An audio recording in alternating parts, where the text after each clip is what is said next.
always say Swahili words, that it means freedom. Woo! And that's why we always say Uhuru, because freedom is the most important thing we need. We also say Uhuru just to remind black people that they're Africans. Because there is no land called black, but there is a continent called Africa. And it's so important that black people know they are from Africa. And it doesn't matter where they are, and that's why we say Uhuru.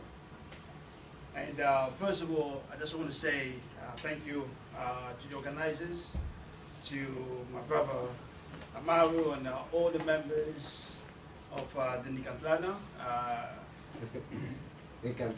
Nikantlaka. All the members who have organized this event, MJD, and all of you work so hard to make this event a reality, a success.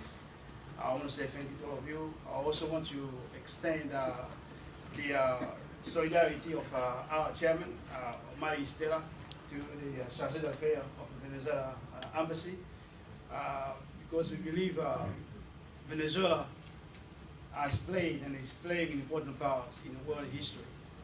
And Hugo Chavez, all of you will agree, he is a great man. I want to say was, I would say he's a great man because history is unfolding before our eyes. You're not reading a book about what happened in the 60s. You are living, in our time, and you see the world changing. The world changing before our eyes. Mm-hmm. And Hugo Chavez played a big role in changing the world. Yes. And that's why I will call you to join me and say, long live Hugo Chavez! Long live Hugo Chavez! Long live Hugo Chavez! Long live! He was a militant, and he was a dynamic person. So, and I think we should remember him as he was. And if where he is, he can hear us, I want you to hear us and to hear you. Can you say it once more, loud as you can? Long live Hugo Chavez! Long live the Bolivarian Revolution! Long live the Bolivarian Revolution! Right. If you love Hugo Chavez, you must love revolution. If you don't love Hugo Chavez, then you love Obama. Obama got no place here. And it's really important to say that Hugo Chavez gave a voice to millions of people, not just in Venezuela, throughout Latin America, but around the world. It's important because when you go to schools here, as has been said many times, you don't learn the history. The history you learn is the history of the imperialists. And the imperialist always says good things about himself and bad things about the people he attacked. That's how imperialism tells the story. Yes. As been said, it's the imperialists say they discovered Americas. As you all know, that they discovered nobody. In Mexico, indigenous people build a magnificent civilization. They build a city on a lake. Just imagine a city on a lake. Just imagine that. And they were not trained in this university. In fact, this university didn't exist. That's just the reality. So there was civilization in Americas. People were happy there. Just like people in Africa were happy. Yes. Yes. Because you tend to believe that Europe did people in Americas and people in Africa a favor. No, Europe didn't do us a favor. No. Meeting Europe was a beginning of a nightmare for people in America and in Africa today. Yes. When you see all these programs you watch on the TV every day telling you give £1 to somebody in West Africa or somewhere else in Africa, in Haiti, that's no favor. You're looking at the consequences of the invasion of Americas and the invasion of Africa. Yes. And we want us really to understand what's going on. What's going on? The world is in crisis. You all know that. I don't want to tell you that. Every time you watch TV, you see crisis, and it's really going on for some times. When the crisis only lasts a month, a couple of months, maybe a year, you say this is a crisis because you expect return to normality. But most of you now will be, you've gone to become young adults, and some of you will finish, your degrees very soon and get a job, possibly. I hope you'll get a job. But the crisis does not seem to go away. No. The crisis seems to deepen. That is the significance of Hugo Chavez. Yes. He made the crisis deepen. That's what he did.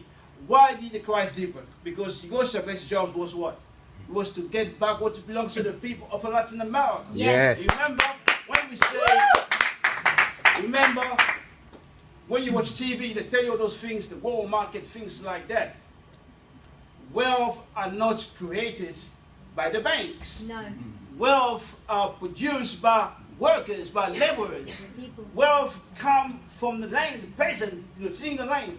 Wealth is not produced by somebody going to the city, sitting in front of computers, and create wealth. It doesn't work like that. Wealth is stolen. Wealth comes from America, from Africa, and other places, and coming to Europe.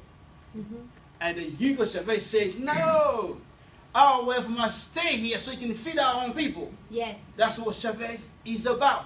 That's why George Bush hates him. That's why the press here don't like Hugo Chavez, because Hugo Chavez means crisis for imperialism. Yes. And I really want us to understand that where the crisis is coming from Hugo Chavez.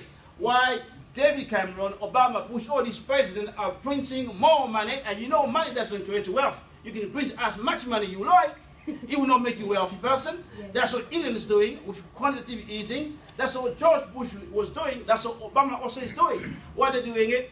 Because Hugo Chavez has created a crisis for them.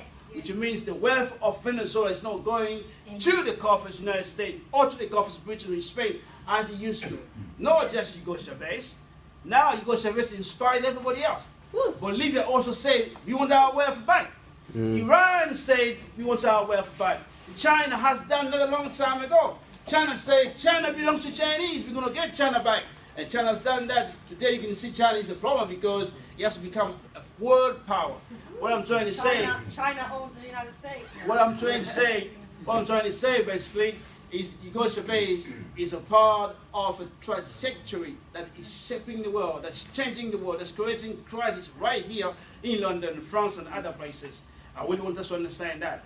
Because if you don't understand that, it will be difficult for you even to try to support Chavez and the people of Venezuela trying to make revolution. Remember what Charles Affair said, that the legacy of Chavez is being attacked. And it's being attacked by the United States of America. And the reason they're attacking it because the United States is facing their own end.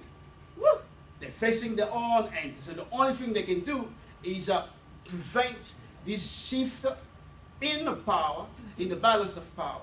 So there is a shift in the balance of power that's taking place in the world, and Chavez was a key part of that. I really want people to understand that. That UK or Britain used to be a world power, but it's no longer a world power as it used to be. The decline of British imperialism will continue, just as the decline of US imperialism will continue. There is no way they can stop it, because the people of the world have decided to take back the resources. And Hugo Chavez, I've been saying all along, is at the center of that, at the center of changing the world, of getting the oppressed people to get back their resources, their dignity, and their future. And that's what it represents. So if you unite with Hugo Chavez, when we go for demonstration against the U.S. aggression in Venezuela, we expect every single figure in this room, I'll remember your face, to be there.